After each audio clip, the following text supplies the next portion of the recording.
Suscríbete a nuestro canal TVC Play y activa las notificaciones. 3030, Edgardo Melgar en vivo comienza ya. Saludos amigos de 3030, gracias por estar con nosotros, gracias por su amable y gentil sintonía. Estamos en vivo como todos los domingos, son las 8 de la noche con 4 minutos.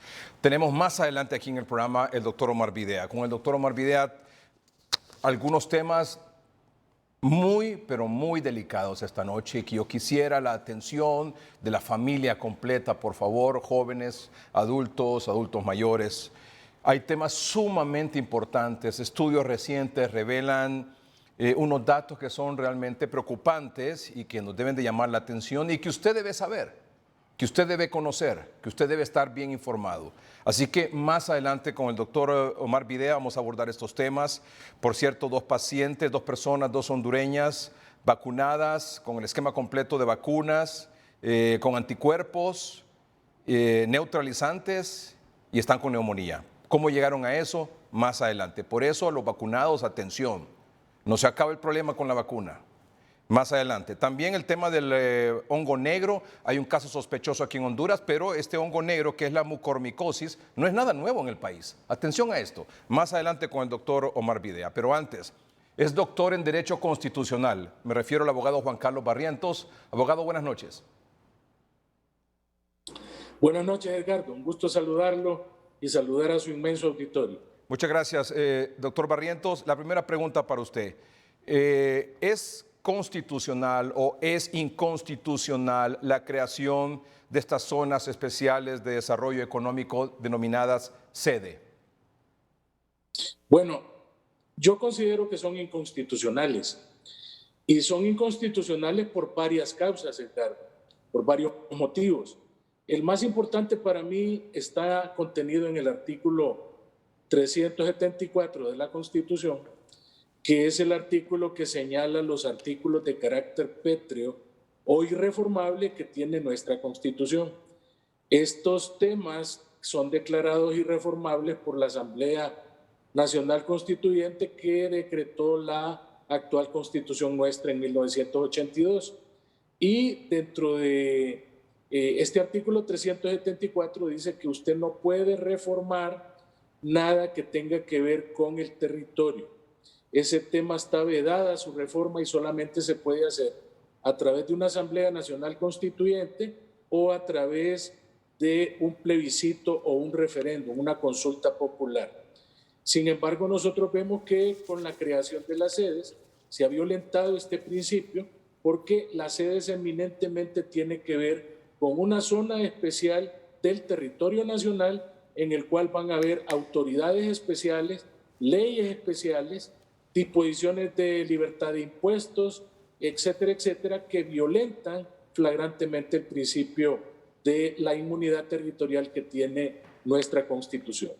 Concomitantemente con eso, Edgardo, el artículo 107 de la Constitución, artículo que está en las constituciones de Honduras desde 1957 y después en la Constitución del 65, dice que ningún extranjero podrá adquirir tierras en el territorio nacional a 40 kilómetros de las costas o de las fronteras, ni tampoco adquirir territorio en las islas, islotes y cayos dentro del territorio nacional, y manda que cualquier acto de esta naturaleza sea declarado nulo y prohíbe a los registradores de la propiedad que inscriban ese tipo de instrumentos.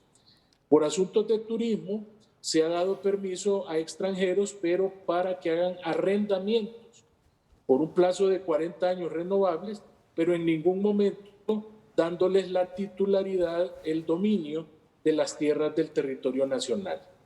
Por otro lado, Edgardo, el artículo que crea estas sedes, que es el 329, esto ya en el año 2011 ya lo habían introducido al seno del Congreso Nacional. Sin embargo, fue declarado inconstitucional en el año 2012 por una sentencia emitida por la Sala de lo Constitucional. Sin embargo, ese mismo año destituyeron de manera ilegal a los magistrados de la Sala de lo Constitucional y procedieron a introducir de nuevo el proyecto solo que esta vez ya le cambiaron el nombre, ya no le pusieron ciudades modelo, sino que zonas especiales de desarrollo, que es el nombre que tiene actualmente, y lógicamente esos nuevos magistrados espurios que fueron nombrados de manera ilegal por el Congreso, porque el Congreso en aquella época no tenía facultades para destituir a los magistrados porque no existía el juicio político, procedieron a aprobar sin rechistar estas zonas especiales de desarrollo. Estos mismos magistrados, Edgardo, fueron los que de manera ilegal viabilizaron la reelección presidencial en Honduras y con una sentencia aberrante permitieron de que se produjera en Honduras la reelección a pesar de que es violatoria de la Constitución. Entonces, en este artículo 329 se establece de que cuando se va a crear una zona especial de desarrollo, en aquellos lugares donde hay más de 100,000 habitantes, tiene que haber un plebiscito o un referéndum de la población de la zona para consultarlos si realmente están de acuerdo y no les afecta la constitución de la zona. También en este artículo 329 dice de que en el Golfo de Fonseca, como estuvo sujeto a fallos de la Corte de Justicia de La Haya, Internacional de Justicia de La Haya, tiene que respetarse el régimen especial que hay ahí, porque hay 3 propietarios de la zona de la bocana del Golfo de Fonseca, que son Honduras, Nicaragua y El Salvador.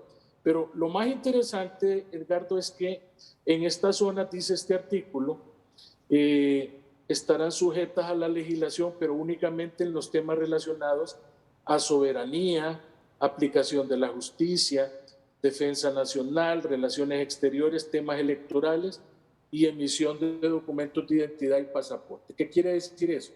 Que sobre los demás temas, ahí no va a entrar la legislación nacional.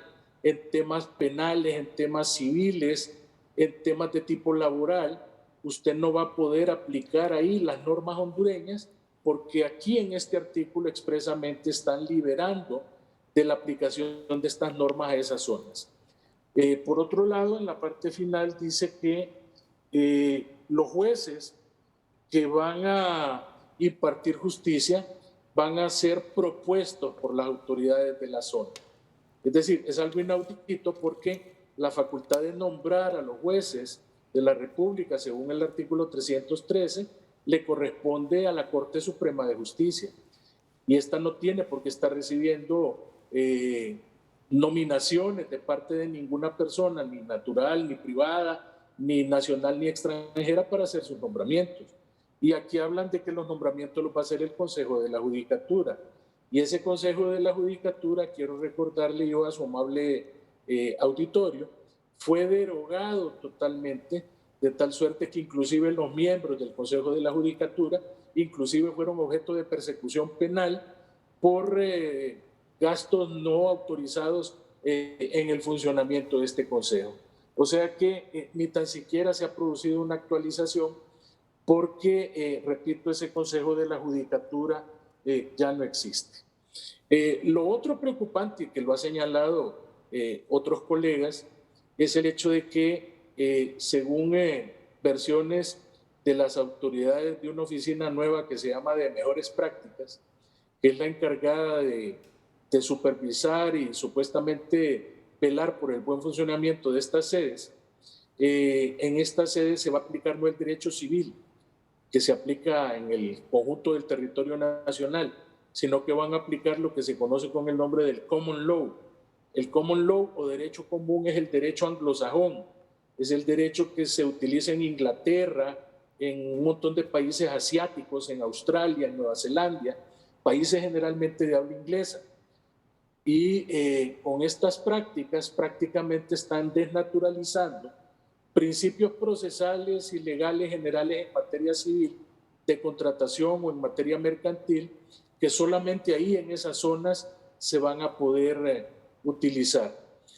Lo preocupante, Edgardo, es que tengo conocimiento que ya han aprobado 4 sedes, una en Choloma, otra en La Ceiba, otra en Roatán, y otra en Choluteca, y yo no he sabido de que el Congreso Nacional las haya aprobado, porque el artículo 329 dice que es el Congreso Nacional el que las tiene que aprobar. Tampoco se ha llevado a cabo ahí en esas zonas un plebiscito para preguntarle a los habitantes si están de acuerdo con la creación de esas sedes. Por lo que todos estos aspectos, Edgardo, definitivamente violentan los principios de la soberanía, suplantan la soberanía popular y sobre todo en el artículo 206 se establece que las funciones y atribuciones del Congreso Nacional son indelegables. El Congreso no puede delegarle a las autoridades de las sedes la creación de estas instituciones porque esto está reservado para el Congreso Nacional según el artículo 329. Y aparentemente aquí lo que ha pasado es que han suplantado al Congreso en la creación de estas 4 sedes que aparentemente ya están funcionando. También, Edgardo, el artículo 304 de la Constitución establece que no se van a crear en ningún momento en el territorio nacional tribunales de excepción. ¿Cuáles son los tribunales de excepción? Son tribunales extraordinarios creados exprofesamente sin que exista una normativa general. Por ejemplo, los tribunales que comúnmente nosotros siempre hemos tenido son tribunales civiles, tribunales penales, tribunales laborales, tribunales de familia, pero ya estos tribunales de zonas especiales de desarrollo son tribunales que solamente ahí van a existir. Son tribunales extraordinarios que no van a estar en ningún otro lugar de la República.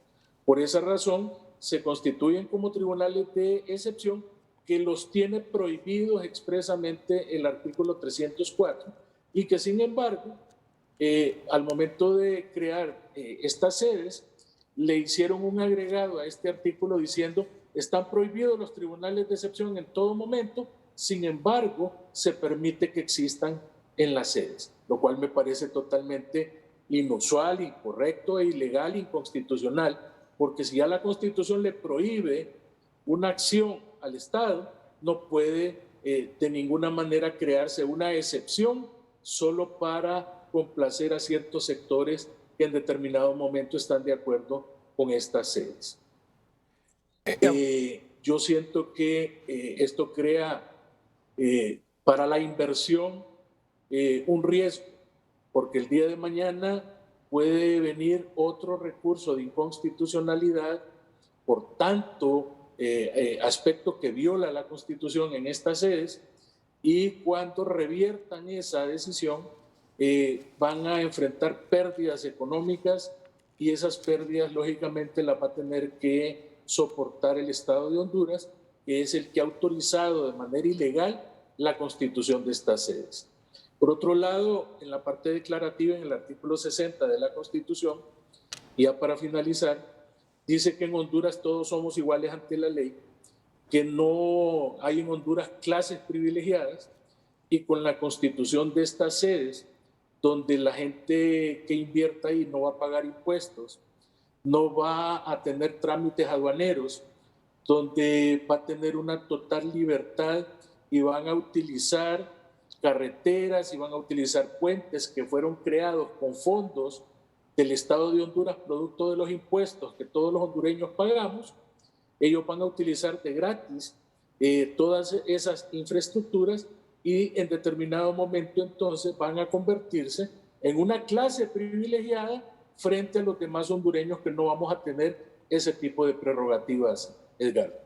Abogado, solo en esta exposición 1, 2, 3, 4, 5, 6 artículos de la Constitución que han sido violados en la creación de estas sedes. Así es, Edgardo.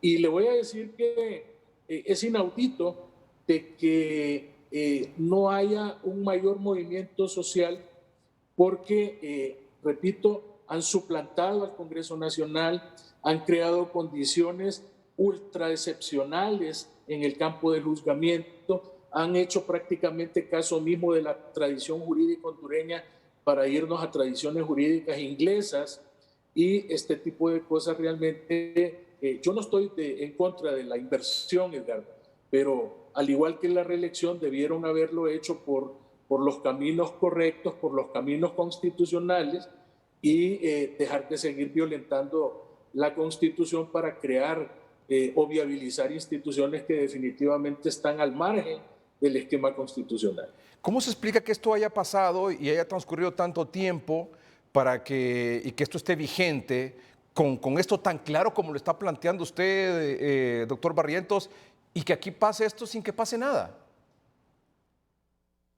Bueno, yo siento que lo que ha venido a reavivar el tema es que Eval Díaz, ministro de la Presidencia, fue al Congreso Nacional a presentar reformas para las sedes, donde incluye una serie de beneficios y de prebendas, y esto lógicamente ha venido a crear condiciones de irritabilidad en el empresariado hondureño.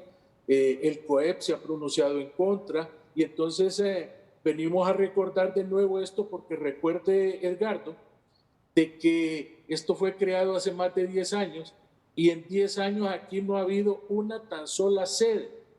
Y es hasta este último año, en el 2020-2021, que han venido extranjeros a tratar de viabilizar estas sedes, y entonces misteriosamente viene Eval Díaz a presentar estas reformas donde crea una condición de sospecha, y esto ha venido a reavivar y a resucitar un tema que prácticamente estaba muerto, porque, repito, esas sedes no habían atraído absolutamente a nadie para hacer negocios, habiéndole vendido a Honduras la idea de que esas zonas iban a convertir en Singapur, en Hong Kong, en Macao, etcétera, etcétera, cuando ya sabemos que esos son cantos de sirenas que definitivamente nunca fueron verdad.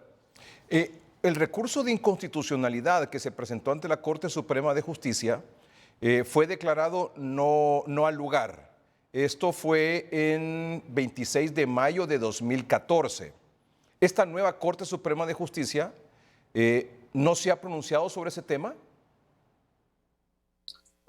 No, esta Corte ya se pronunció, porque recuerde usted que la Corte anterior fue la que se pronunció. Sí, exacto, la de 2014, el 26 de mayo.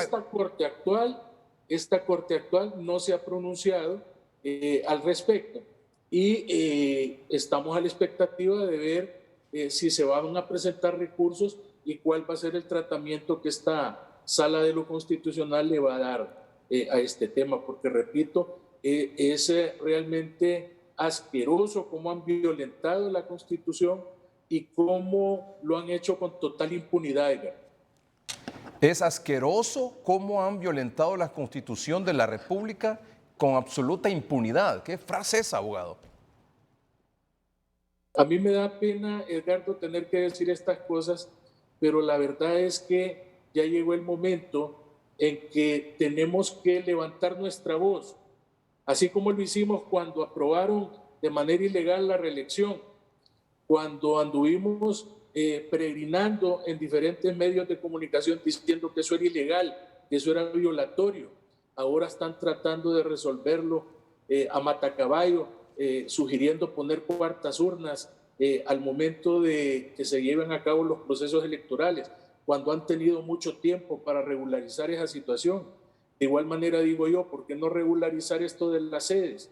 Para hacerlo de buena forma y constitucionalmente hablando, hacerlo para que no pueda ningún empresario tener que recurrir el día de mañana a los tribunales para pedir que lo indemnicen por daños y perjuicios, frente a la ilegalidad de la institución que han creado en este Congreso Nacional, creando competencia desleal para el empresariado hondureño.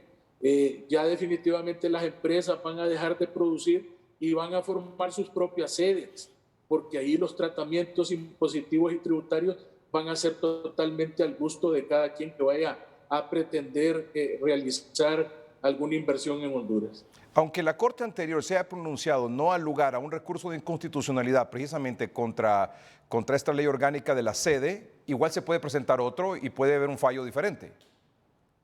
Mire, la Ley de Justicia Constitucional, que es la que regula el tema de los recursos de inconstitucionalidad, dice que cuando se presente un caso que pudiera ser considerado como doctrina oficial, es decir, que ya fue fallado anteriormente de una manera, la nueva sentencia puede innovar y cambiar aspectos que ya fueron fallados anteriormente. Si fundamenta bien en qué consiste la innovación de la sentencia, perfectamente puede un nuevo fallo venir a cambiar la estructura de fallos anteriores que ha emitido la Corte Suprema de Justicia en cuanto al tema de las sedes. Por eso es que usted perfectamente se puede hacer. Por eso es que usted esta noche, al igual como lo hizo el COEP en el transcurso de esta semana, le ha advertido al sector empresarial, nacional, internacional, extranjero, el que sea, que cuidadito que invierten ahí porque aquí en cualquier momento se presenta un recurso y esa cuestión queda anulada.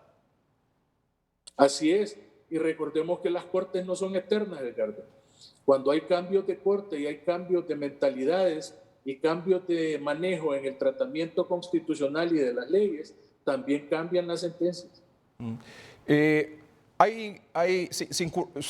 Bueno, antes de eso, no, o sea, ante lo que usted está planteando, abogado, tan claramente que lo entendemos todos con este artículo que usted ha mencionado, la forma como lo ha explicado, o sea, no miraría yo la posibilidad como no se acepta un recurso de inconstitucionalidad contra este asunto, abogado. Pues yo pienso que así debería de ser.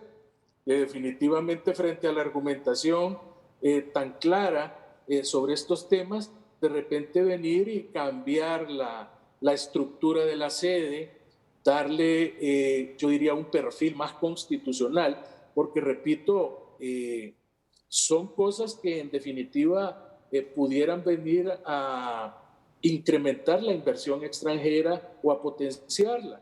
Pero nosotros no podemos arreglar los temas económicos de Honduras a costa de violentar el esquema fundamental de derecho que tiene Honduras como Estado de Derecho.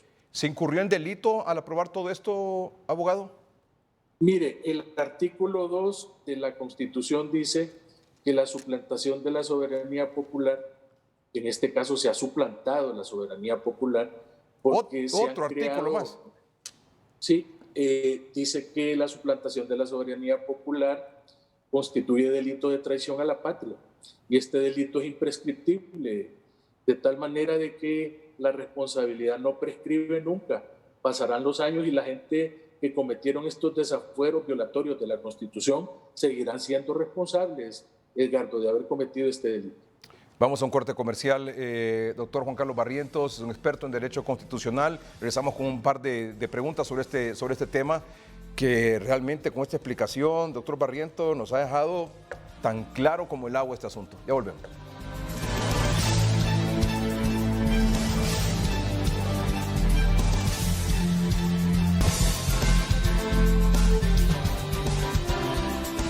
El doctor en Derecho Constitucional, Juan Carlos Barrientos, dándonos una disertación, una explicación clarísima sobre todas las violaciones a la Constitución de la República en la creación de estas zonas de empleo y desarrollo económico denominadas sede.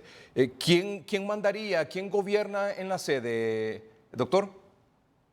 Bueno, ahí en las sedes habrán autoridades especiales, las cuales serán las que se encargarán de actuar como las autoridades ahí que gobiernan la zona. Estas autoridades se supone que al principio van a ser nombradas de dedo por esa oficina de mejores prácticas, donde está un señor Pineda, oficina que yo en mi vida había escuchado hablar de ella, pero que aparentemente es la que va a encargarse de la supervisión y la superintendencia de estas sedes. Pero se supone que posteriormente, cuando ya estén pobladas, los habitantes van a concurrir a procesos de elección de las autoridades, cosa que yo lo dudo mucho porque definitivamente son zonas donde la mayoría de las leyes en Honduras van a estar proscritas. Edgardo, algo que se me había olvidado y en atención a los alcaldes municipales de Honduras, fíjese que el artículo 294 de la Constitución habla del régimen departamental y municipal y dice que el territorio nacional se divide en departamentos y que a su vez los departamentos se dividen en municipios. Entonces, este artículo también fue trastocado porque dice los departamentos se dividen en municipios autónomos administrados por corporaciones electas por el pueblo. Sin perjuicio de lo establecido anteriormente, el Congreso puede crear zonas sujetas a regímenes especiales llamadas sedes en estas zonas. Entonces, ¿qué quiere decir eso? Que en Honduras ahora hay 18 departamentos, 298 municipios, ¿y dónde encajan las sedes en esta distribución territorial? Le van a quitar tierra a los municipios para ser agregadas a las tierras de la sede. ¿Cómo van a quedar los municipios en cuanto a la captación de recursos y captación de impuestos en estas tierras que le vayan a ser cercenadas para dárselas a una sede? ¿Cómo afecta la división territorial de Honduras? ¿Será que ya no vamos a tener 298 municipios, sino que va a haber que reorientarlos o georreferenciarlos o reprogramarlos frente a las sedes que van a haber supuestamente diseminadas en el territorio nacional? Y lo otro, el artículo 19 de la Constitución, que dice que ninguna autoridad puede celebrar o ratificar tratados u otorgar concesiones que lesionen la integridad territorial, la soberanía y la independencia de la República, que es lo que yo creo que se ha producido con estas sedes que vienen a cercenar el territorio, que vienen a crear nuevas leyes y que vienen a crear nuevos tribunales y nuevas reglas del juego en una parte de Honduras. Doctor Barrientos, he escuchado también algunas versiones que afirman que en estas denominadas sedes, bajo todo este paraguas de leyes y circunstancias especiales, podría ser refugio de delincuentes, de acusados por lavado de activos, de acusados por narcotráfico, por ejemplo. Mire, no estaría yo en la total disposición de aseverar eso como 100% cierto, pero existe la presunción de que si va a ser un paraíso fiscal con autoridades especiales y leyes especiales, no descarte usted de que lavadores de activos se vayan a refugiar ahí. Es decir, mire, y se me ocurre también lo siguiente, el contrabando, Edgar. Recuerde que ahí no van a haber aduanas, que ahí van a hacer introducción de todo tipo e importación de todo tipo de artículos sin pasar por el sistema aduanero de Honduras, y ahí no va a haber la SAR que va a controlar la parte que tenga que ver con el impuesto de introducción de artículos. Entonces, ¿se imagina usted autoridades de esa zona introduciendo cargamentos de refrigeradoras, de estufas, línea blanca, y después pasándolas al territorio nacional con total impunidad?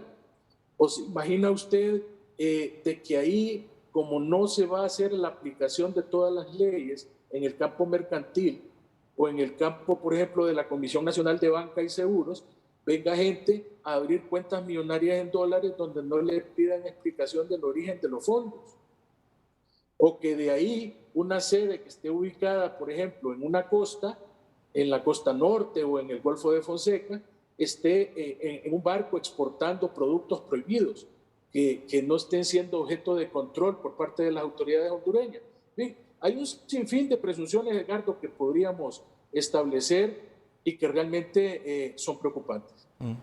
¿Quiénes son los verdaderos beneficiados con esto, doctor Barrientos?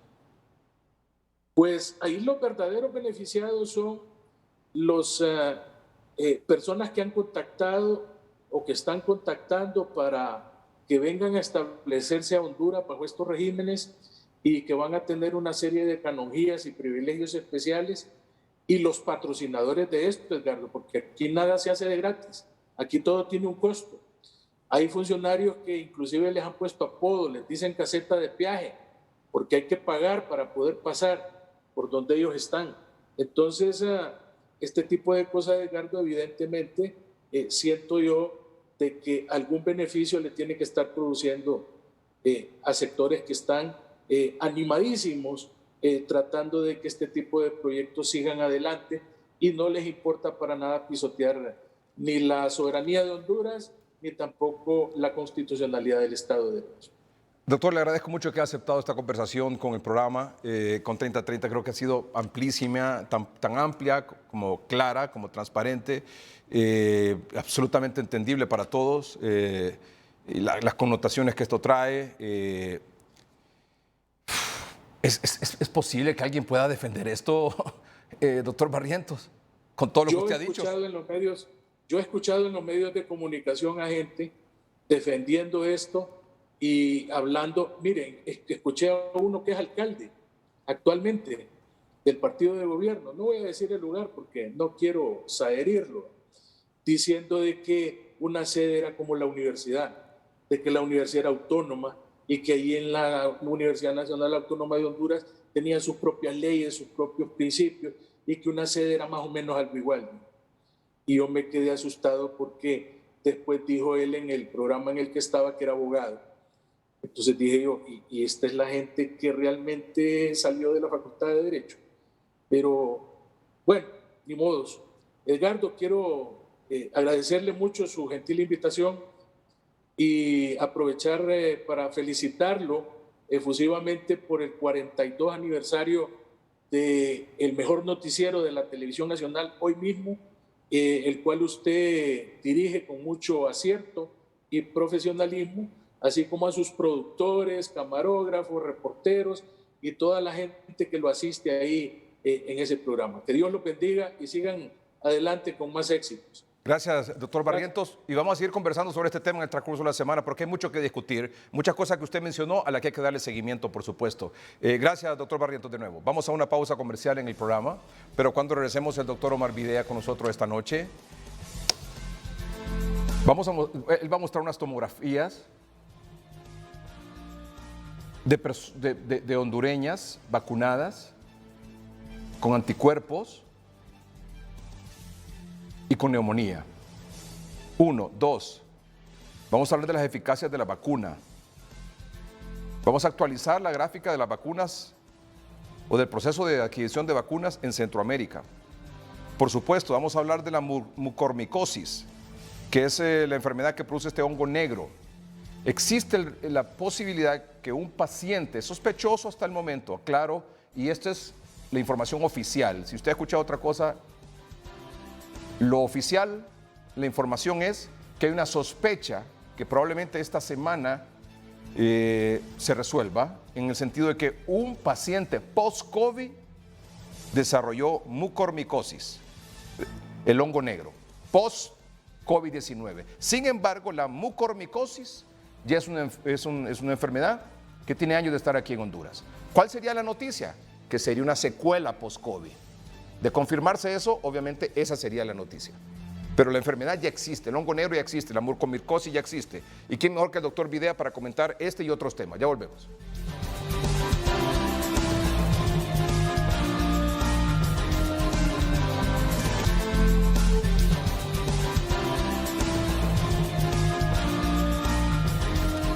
Doctor Omar Videa, buenas noches. Muy buenas noches, licenciado Edgardo Melgar. Es un gusto estar con usted y con la teleaudiencia de 3030. Muy bien, muchas gracias, doctor. Vamos al grano porque tenemos varios temitas que abordar y que aclarar un poco e informar para que nuestros amables televidentes estén tranquilos, estén seguros de lo que deben hacer, estén informados y seguros de lo que deben hacer. Así que es importante esto. Lo primero, doctor, usted mostró el viernes aquí en el programa, en Noticieros Hoy Mismo, 3 tomografías. Yo quisiera que usted brevemente retomara un poquito el tema, las explicara un poquito, por favor, porque luego entonces vienen las preguntas que nos han hecho durante el mismo viernes por la noche y el fin de semana nuestros amables televidentes y que quiero trasladarle a usted esta noche, doctor Videa, por favor. Sí, en la primera imagen que vemos en el extremo superior, vemos una persona no vacunada de 88 años con una tomografía, con una infiltración de más del 90% de compromiso pulmonar. En el extremo inferior izquierdo vemos una tomografía de una persona vacunada con 2 dosis y con una neumonía aproximadamente del 30%. Y en el extremo inferior derecho vemos una persona vacunada con anticuerpos, con una vacuna diferente a la que aparece en el extremo izquierdo de la pantalla. O sea, son dos personas vacunadas que desarrollaron anticuerpos por haberse vacunado, sin haber tenido previamente infección por COVID-19 y desarrollaron neumonía en una condición grave. Doctor, la primera me dice que hay un 30% de compromiso pulmonar y la otra neumonía, ¿qué porcentaje más o menos de compromiso pulmonar tiene, doctor? Sí, la otra tiene un 70% de compromiso pulmonar. Son dos vacunas diferentes, pero ambas personas completaron su esquema de vacunación de las dos dosis y transcurrió un mes después de haberse vacunado con su segunda dosis que se contagiaron por COVID-19 y que lastimosamente están en una condición grave de salud producto al COVID-19. Doctor, ¿estas dos personas hondureñas residen aquí? Sí, las tres personas, una de ellas residía en Honduras y tengo que lamentarlo en este momento porque la persona no vacunada ha fallecido. La persona que hace referencia a usted, 88 años con 90% de compromiso pulmonar, falleció. No vacunada. Así es. Qué terrible, doctor. No vacunada. Y las dos personas que sí... Solo duró menos de 10 horas, menos de 10 horas. Y tenía 5 días de haberse infectado, licenciado Melgar, de la audiencia de 30-30. Solo 5 días habían transcurrido. Y no estaba Miren la agresividad del virus. Y no estaba vacunada ni con una dosis, nada, ¿no? Lastimosamente rehusó a la vacunación. Sí. Si se hubiera vacunado, ¿hubiera tenido un mejor pronóstico? Sí, yo pienso que sí, porque si ya se aplicó la primera dosis y transcurrieron 15 días, comienza a generarse los anticuerpos neutralizantes que produce la vacuna. Doctor, estas dos personas son dos damas, entiendo, aquí en Honduras, que están con vacunas, con anticuerpos neutralizantes y una con el 30% de compromiso pulmonar y la otra persona con 70% de compromiso pulmonar. Es correcto. Las otras dos personas están con vida, con oxígeno ambas, luchando contra este virus. O sea, desarrollaron una condición grave de la cual nos hablan que ese es el objetivo de la vacuna. Tal vez no es que no se infecte usted, sino que no llegue a una condición grave y potencialmente que se pueda morir. O sea que en esta condición en la que están estas dos personas, ¿están en riesgo de muerte, doctor, a pesar de haber estado vacunadas y que tienen los anticuerpos? Sí, correcto. Están en riesgo de fallecer producto a que ya han desarrollado un cuadro de COVID que se considera de condición grave. O sea, la condición clínica es grave por definición de la enfermedad. Y ya en este momento pues están hospitalizadas recibiendo el tratamiento catracho. Doctor, le voy a resumir 3, 4 preguntas que son las que más frecuentemente nos han hecho a raíz de la presentación que usted hizo de estos casos el viernes pasado en el noticiero. Los anticuerpos que generan la vacuna probablemente no son tan fuertes como los anticuerpos que genera el COVID. Es correcto. La inmunidad natural, producto de una infección donde se desarrollaron síntomas, son evidentemente mucho más protectores, porque en este momento, de manera oficial, a través de pruebas de ELISA, que es el método científico para identificar la presencia de anticuerpos, yo no conozco ningún caso que teniendo los anticuerpos naturales, o sea, posterior a una infección, una persona haya desarrollado de manera activa una reinfección. No existe, o al menos no he visto, en los más de 4,000 personas que nos ha tocado manejar, no he visto ningún caso de reinfección con anticuerpos positivos después de la primera infección. ¿Este es el resultado de las nuevas variantes del coronavirus? Correcto, esa es la explicación. O sea, este coronavirus, este SARS-CoV-2, con sus variantes, tiene la capacidad de burlar el sistema inmunológico posterior a la administración de una vacuna. Esto así de sencillo. Se burla, se pone un traje que hace familiar al organismo y no lo detecta como enemigo, que es lo que habitualmente debe de hacer el cuerpo cuando hay un ser extraño o un microorganismo extraño que quiere invadir el cuerpo. Por eso, doctor, nuevamente la insistencia con este tipo de datos y casos reales del uso de la doble mascarilla para vacunados y no vacunados. Así es, porque la mascarilla y las medidas de bioseguridad, por ejemplo, el usar doble mascarilla, le da a usted la posibilidad de inhibir hasta un 92.9% la capacidad de que un virus no ingrese a su organismo, o sea que le protege a casi muy cerca del 100% de evitar que usted se llegue a infectar, independientemente de la variante que sea, porque la vía de entrada sigue siendo principalmente la nariz y la boca. La doctora Portillo nos dice, el uso de las dos mascarillas es lo único que el COVID no ha logrado vencer. Totalmente de acuerdo, porque si nosotros evitamos y bloqueamos la entrada del virus, lógicamente tenemos la posibilidad de no enfermar.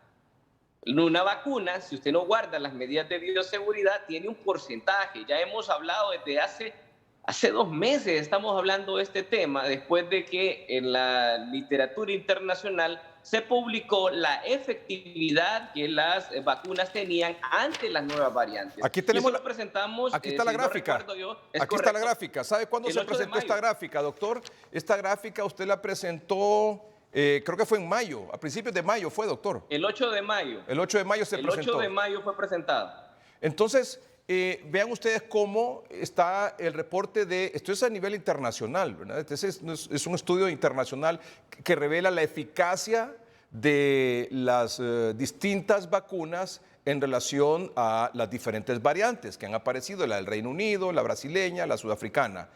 Evidentemente unas protegen más que otras, pero igual, doctor, indistintamente de eso, lo mejor es vacunarse. Así es. Indistintamente, queremos no desmeritar el valor que tienen las vacunas. No es ese el objetivo. Hay que vacunarse, no ese es el objetivo. Perdón, doctor, hay que vacunarse con la vacuna que sea, porque es una herramienta más. Ojo, la vacunación no es la solución al problema. La vacunación es una herramienta más, como el uso de la mascarilla, como el distanciamiento físico y social, como el lavado frecuente de manos. Doctor, es una herramienta más para evitar el COVID. Así es, correcto, licenciado Melgar. Esa es una estrategia, o sea, es la posibilidad que tiene usted de no morir. Es una barrera más, porque sabemos que habrá un porcentaje, que el mismo cuadro lo establece, que ni Moderna ni Pfizer, habrá un porcentaje de la población que va a contagiarse y que va a desarrollar síntomas, pero que en un porcentaje mínimo le va a tocar lastimosamente terminar en una condición grave y fallecer. Eso va a depender de cada vacuna. En eso estemos claros, que cada vacuna tiene una eficacia mayor una que otra en relación a las nuevas variantes. Doctor, preguntita rápida. ¿Puede ser que alguna de estas personas que están en esta condición, vacunadas y con antígenos, una con el 30% de complicación de neumonía y la otra con el 70%, puede ser que alguna estaba con COVID cuando la vacunaron? No, porque en estas personas recibieron una de ellas la segunda dosis hacía ya 1 mes. O sea, ya habían desarrollado la inmunidad completa, porque 15 días después de la segunda dosis se establece inmunización completa. Y ellos desarrollaron en los últimos 7 días la enfermedad. Por ende, ya había pasado todo el tiempo para decir el término y establecerlo como una inmunización completa. O sea que se infectaron lastimosamente, el licenciado, ya con la inmunidad desarrollada y con los anticuerpos. El trabajo de la vacuna fue efectivo en función de desarrollar anticuerpos. Le pregunto eso también porque yo quiero tratar de saciar la curiosidad y las preguntas y las inquietudes y las dudas de nuestros amables televidentes. Otra pregunta que circuló mucho este fin de semana que me hicieron para que se la transmitiera a usted. En caso de estas vacunas, que como eran de 2 dosis, el esquema completo, ¿se pudo haber contagiado entre la primera y la segunda dosis? De hecho, razón por la cual cuando le aplicaron la segunda dosis ya estaba con COVID. No, no, en este caso no, porque ya había pasado ya el tiempo de la vacuna. La vacuna en una de ellas fue hace 1 mes y en la otra hace 2 meses. Pero sí, nosotros vemos una cantidad fuerte de casos de personas que se pusieron la vacuna y a la semana desarrollaron COVID. No es que la vacuna le dio el COVID, sino que lastimosamente aflojaron las medidas de bioseguridad, se relajaron y se infectaron. Con una dosis, creer que está inmunizado y creer que no le va a dar la enfermedad, creo que estamos hablando de otros escenarios, estamos hablando de una irrealidad, porque la realidad sí le dice a usted que si solo tiene una dosis, o sea, realmente está altamente expuesto a contagiarse. Pero es mejor tener una sola dosis a no tener ninguna. Completamente, por eso estuvimos de acuerdo en inmunizar a la población con la vacuna de Sputnik. Porque es mejor tener una, no tener nada. Claro. En eso estamos totalmente de acuerdo. Doctor, le comparto, este fin de semana estaba leyendo la revista esta médica de Lancet, ¿verdad? Esta revista de Lancet. Sí. Es una revista de mucho prestigio en el sector de salud médico. ¿Correcto, doctor?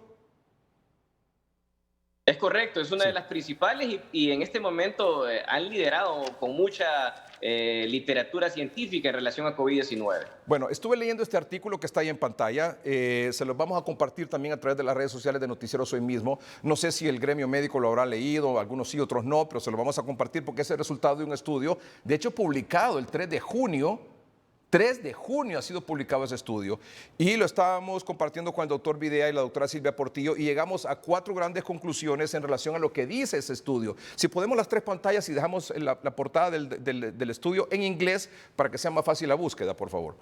La primera conclusión a la que se llegó, doctor, y que está muy, pero muy ligado, eso fue lo que más me sorprendió del caso que usted nos presentó el viernes. La primera conclusión fue que la variante india y la sudafricana, los anticuerpos neutralizantes ante esas variantes disminuyen su eficacia, como evidentemente ya lo habíamos mostrado en el gráfico del 8 de mayo anterior.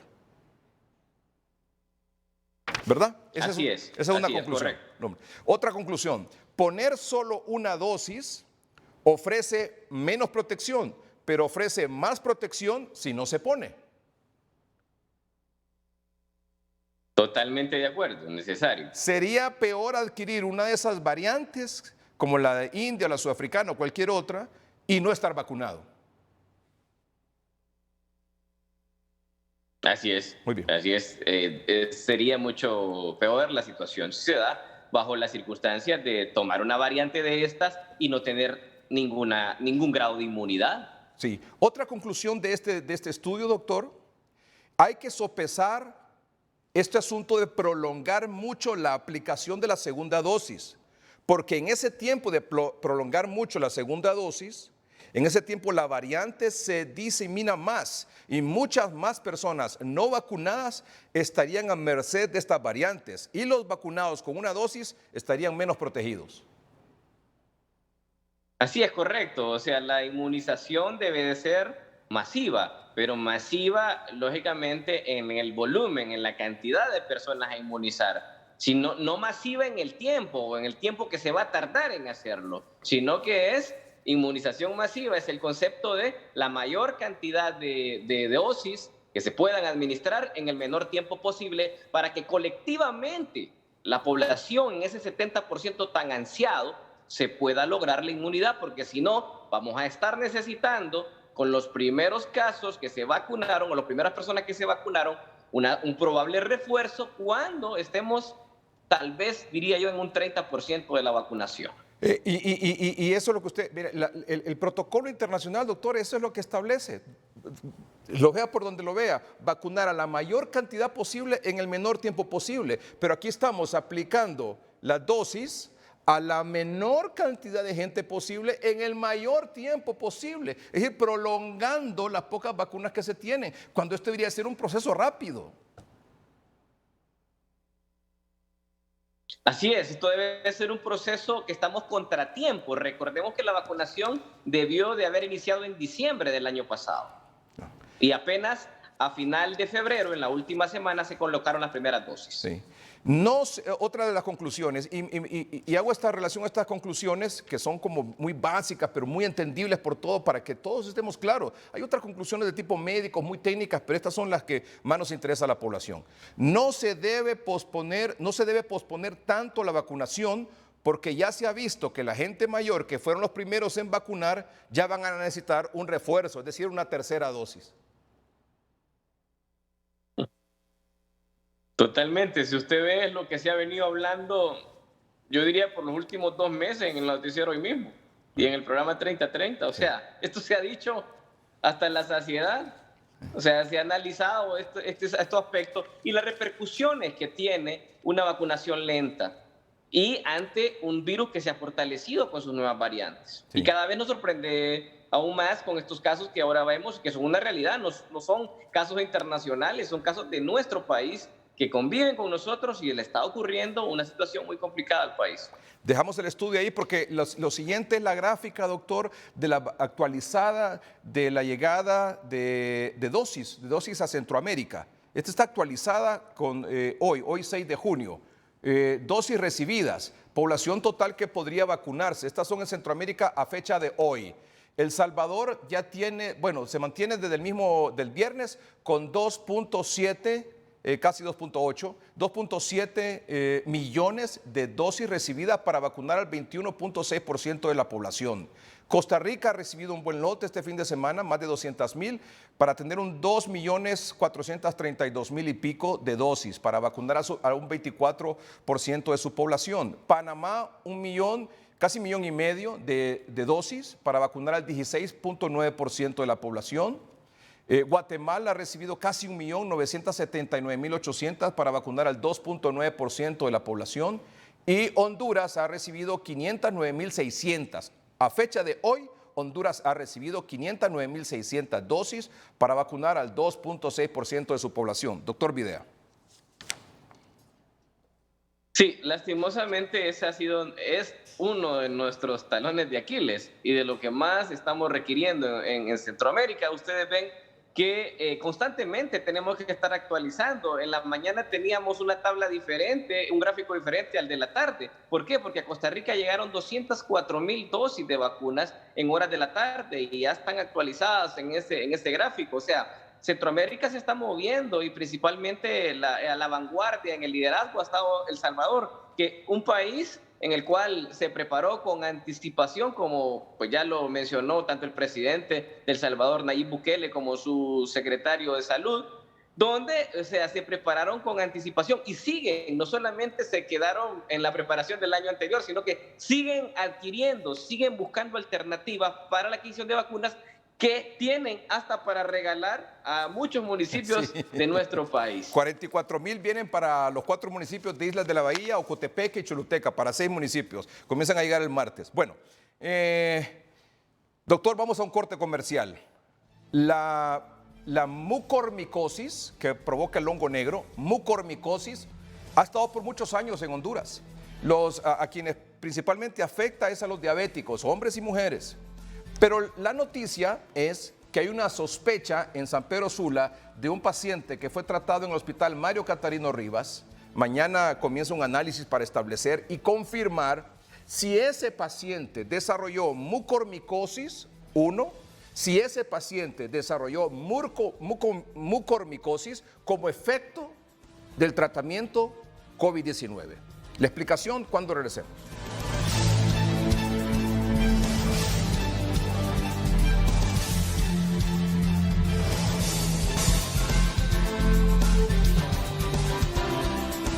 Hay una pregunta, doctor, que se insiste mucho. ¿Se pueden mezclar vacunas? Sí se pueden. Está indicado principalmente lo que se ha registrado en Europa es la combinación de primera dosis de vacuna de AstraZeneca con segunda dosis con la vacuna de Pfizer. Hasta el momento es lo autorizado. Muy bien, hasta ahí. Lo segundo, y que quiero que quede bien claro, y el doctor lo dijo ahí con las 3 tomografías que presentó. Pacientes vacunados y que se contagiaron de COVID, lo cual siempre se ha dicho que el COVID, la vacuna, lo que le va a evitar a usted es que usted pueda ir a parar a un hospital y que pueda correr el riesgo de morir. Pero no evita que usted se contagie y tampoco evita que usted contagie a otros que no están vacunados. Ojo con eso, es importante. Pero más importante que eso es que usted debe vacunarse con la vacuna que tenga a la mano. ¿Sí o no, doctor? Así es, hay que dejarlo bien claro. Pero en primer lugar, la vacuna no es la bala de plata, Así es. que lo va a cubrir, o el chaleco antibalas o antivirus. La vacuna no es un chaleco antivirus, es un mecanismo más de protección que evidentemente usted ya lo vio reflejado con estos casos de Honduras, donde personas que se vacunaron, se infectaron y se complicaron. Pero hay un gran porcentaje de la población que se ha vacunado y que no va a padecer la enfermedad producto de la inmunización o de la eficacia de la vacuna. Muy bien. Y que si, por ejemplo, la persona que usted hizo mención, que falleció, usted me dijo que rehusó a la vacuna y que si se hubiese vacunado, probablemente estuviera viva. Así es, existe mucho temor hacia la vacuna. Hasta el momento yo no he visto en ninguno de mis pacientes, que la mayoría son adultos mayores, donde a todos se les ha indicado que se vacunen, ningún efecto mayor, más que los clásicos, claro, de la fiebre, el dolor en el sitio de la aplicación, inflamación, pero son cosas que después de 3 días desaparecen. Muy bien. Doctor, el hongo negro, vamos rápido con esto. Acudí a un texto de Uruguay para más o menos poner en contexto la situación. Y si lo ponemos en pantalla, mejor todavía. Hongo negro, detectan un caso de mucormicosis en alguien infectado con COVID-19 en Uruguay.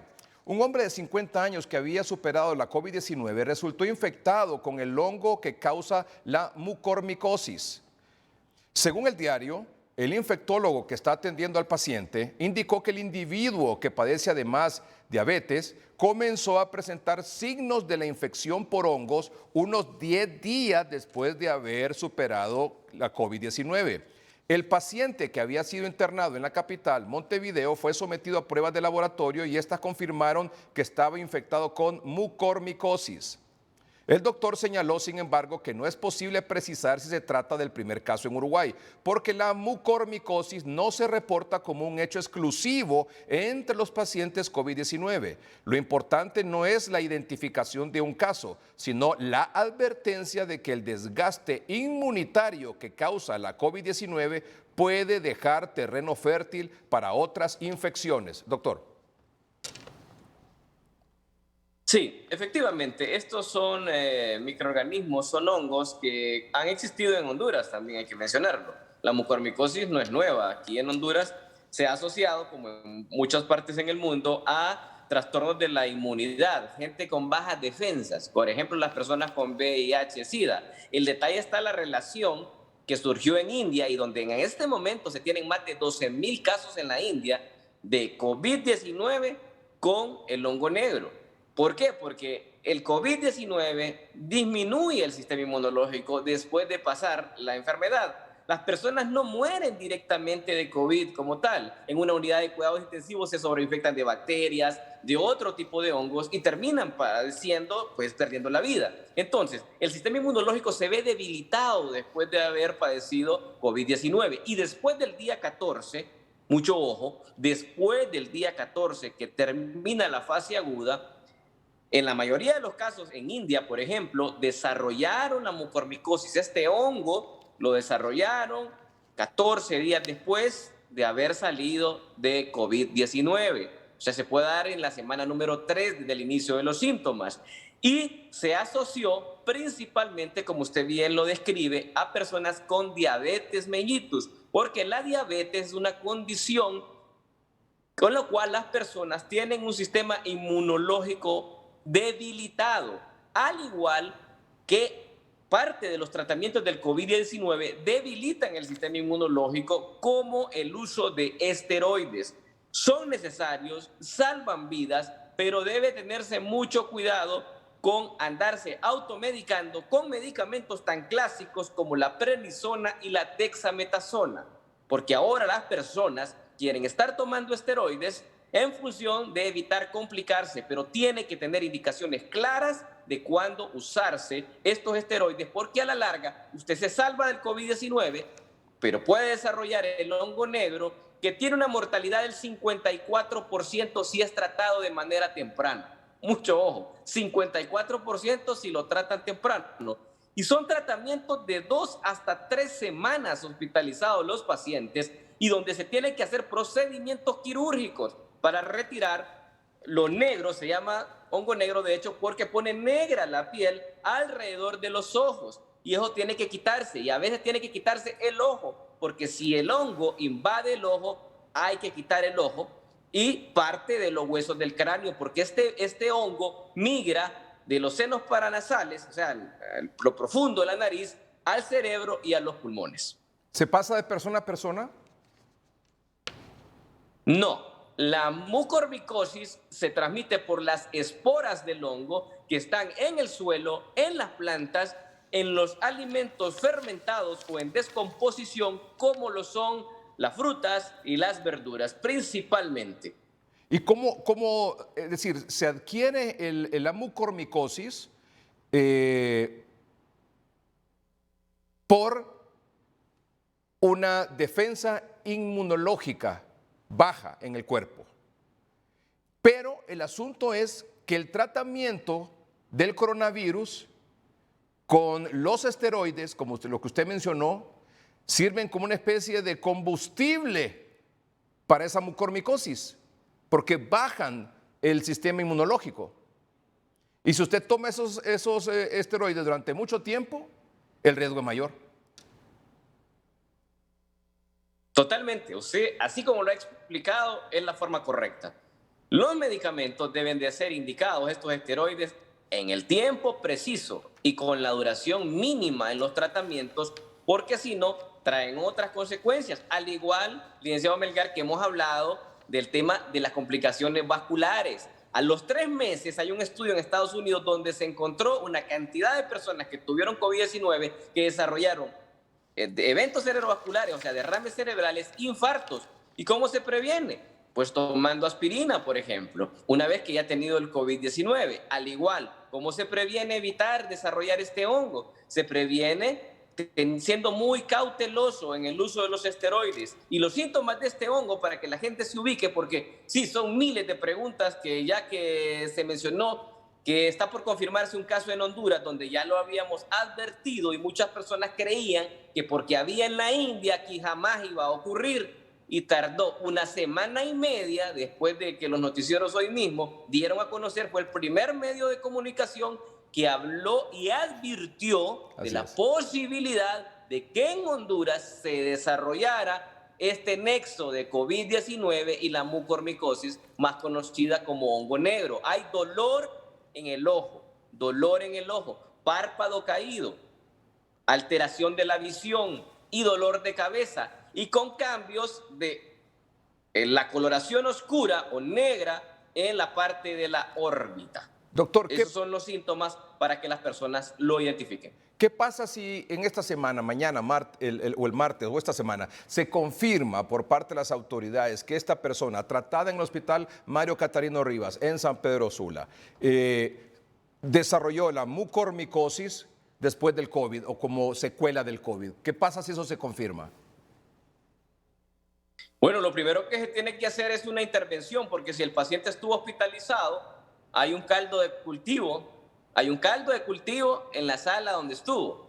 Hay que ver si el paciente viene de la casa y ahí fue identificado o fue desarrollado en el hospital, porque existen estas infecciones como gérmenes oportunistas, pero que también coexisten en los centros asistenciales. Ya sabemos que la flora de microorganismos en centros hospitalarios, centros de salud, es muy alta. Y si andan personas con bajas defensas, ahí toman y cogen este tipo de infecciones. Muy bien, qué terrible, doctor, qué terrible. Otra razón más por la cual seguirse cuidando, una razón más por qué hay que acelerar el proceso de vacunación, hay que vacunarse, hay que seguir usando la doble mascarilla, hay que seguir con el distanciamiento físico y social y hay que seguir con el gel y el lavado frecuente de manos. Esas 4 herramientas, no hay manera, doctor, de quitárselas de encima. No hay manera, doctor. Así es, o sea, en este momento, si usted no quiere escuchar nada de esto que estamos hablando y no padecerlo, entonces guarde las medidas de bioseguridad. Así es. Así. Guarde las medidas de bioseguridad. O sea, ¿cómo no le va a dar el hongo negro? Pues no enfermándose por COVID-19, porque la relación que hay es que si usted tiene un sistema inmunológico sano, no le va a dar mucormicosis. Es súper raro. Tiene que tener algo más allá de una enfermedad que le llegó a su Así es. Y nuestra labor, nuestra responsabilidad aquí es de poner las cosas en blanco y negro, decirle lo último que está ocurriendo, lo nuevo que está pasando, lo que revelan los estudios más recientes y ponerlo aquí en el tapete de discusión para que usted finalmente tome su decisión. Es una decisión muy personal o consultada con su médico, pero es nuestra responsabilidad advertirle lo que está pasando y lo que puede pasar si usted no se cuida. Vamos a un corte comercial y regresamos para despedir el programa de esta noche.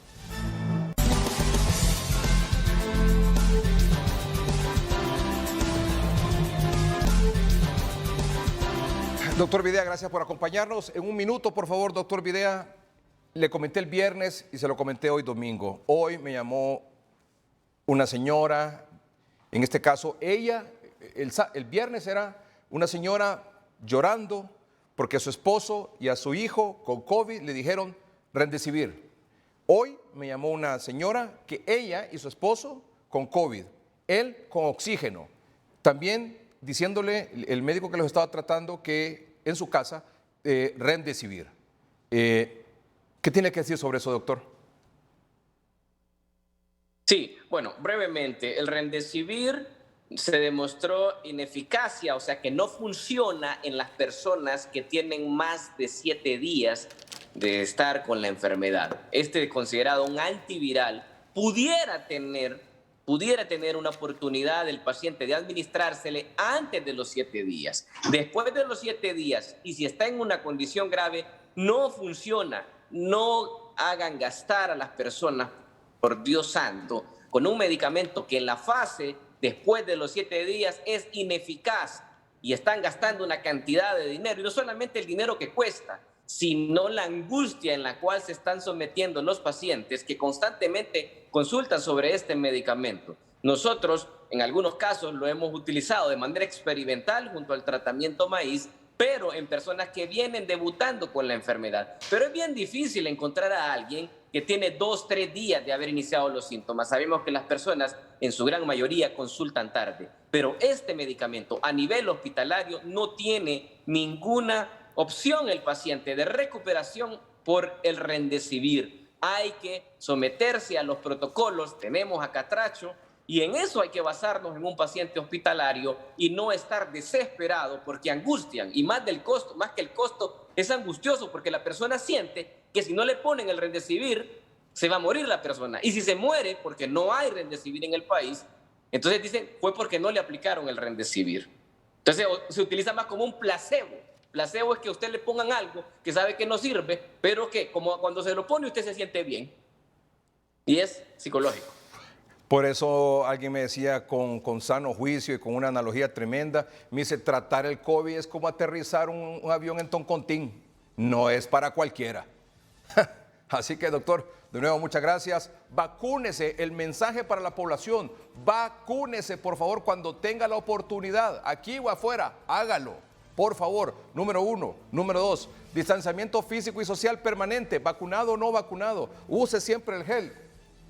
Siempre úselo, o lavado de mano frecuente. Y igual de importante, la doble mascarilla, doctor. La doble mascarilla, mire. Usted como está en su casa, está ahí tranquilito, mire. Utilizar todas las medidas, todas las estrategias posibles para evitar enfermar. A la población, sígase cuidando. Levante la mano, por favor, al inicio de los síntomas. No espere. No nos hagan la vida más difícil, que ya el virus es suficiente, por lo que nos da para que la población llegue tarde y nos complique a todos. Gracias, doctor. Doble mascarilla, por favor. Todos, vacunados y no vacunados. Que eso quede claro, por favor. Gracias por su atención. Gracias, doctor. Buenas noches y que estén bien.